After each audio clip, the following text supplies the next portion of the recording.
PhilHealth.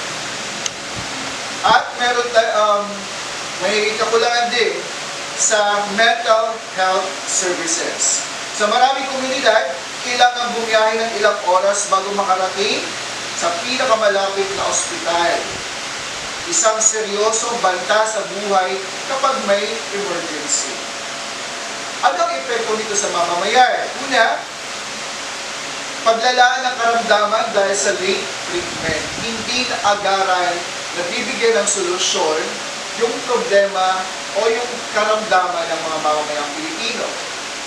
Pagkalubog sa utang ng pamilya dahil sa lumulubong gastusin o bayarin o yung bill na tinatawag natin kapag na-admit sa hospital, nalulubog ang isang simpleng mamamayang Pilipino, lalong-lalo na kung wala silang sapat na kakayahan o yung pera.